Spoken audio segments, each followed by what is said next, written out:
Be a rock in the storm to supersize and grow your business. Sharon Horne-Ellstrom here, and our idiom today is to a rock in the storm. Be a rock in the storm is what I say, because although this is one of those idioms that has no etymology on the internet about it, it's really kind of frustrating.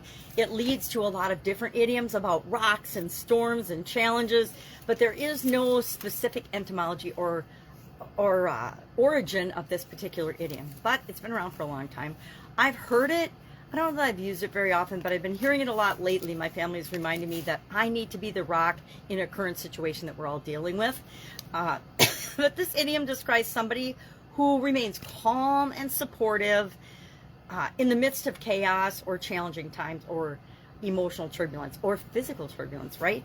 During the COVID pandemic, I would suspect that I was the rock in the storm for my immediate family in a lot of situations, in a lot of ways, because I had gone through my own challenges a year or so ahead of that experience that made some of the changes and some of the ways I was dealing with my life already as if I was in the COVID pandemic. And so I had already been through and already done and made some changes that other people were having to make during the pandemic.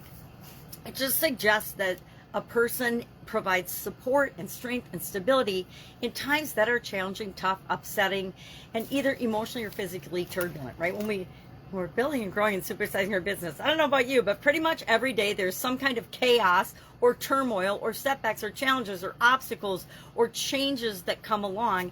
And if we as the leader of the organization aren't able to handle those in a way that is mature and, without a whole bunch of emotion and drama. And I will admit, when I was younger, I had a lot more emotion in running my businesses and in different operations and in different situations than I do now. It's a lot easier to take a deep breath, step back and say, okay, what is most important here? What's really going on?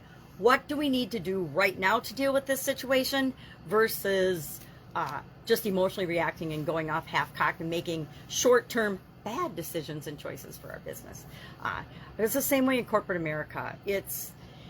Somebody, especially the leaders of our departments and teams and things, we need to keep our head when things happen. I remember one of the biggest first lessons I had in this was one of my team members cut the tip of his finger off when we were manufacturing toilet paper. Now, big company that shall remain nameless, but in manufacturing, if somebody loses a body part and it could possibly end up in the product, it creates a whole chain of events that need to happen to ensure that that never gets to the public.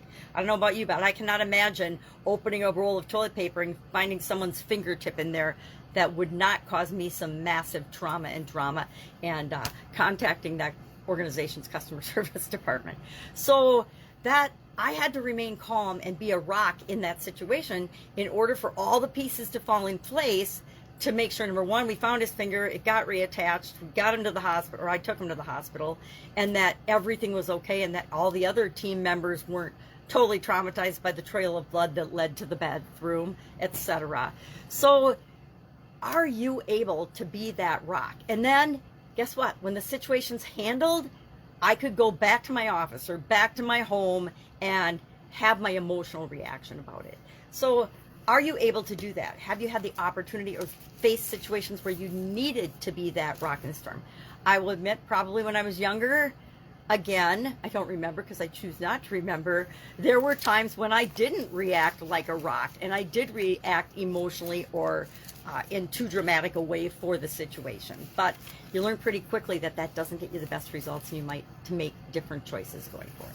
So love to know, do you know, have you used this idiom? Do you use it? Do you think about it? Are you the rock for your business? And if not, how can you become more emotionally supportive, more of that steadfast, people know what to expect from you? And that's one of the ways, by sharing your expectations, by getting people's expectations of you, by communicating, by being open and honest. Really, just by being who you are is one of the best ways to be a rock in the storm, because that gives everybody else permission to be who they are authentically, and that helps to strengthen and build our businesses. All right, have an awesome day. If I can help you in any way, ask. Otherwise, I'll be with you tomorrow with another interesting idiom, hopefully where it came from, what it means, and how you might be able to use it in your business today. Have a great day. I'll, of course, be with you tomorrow.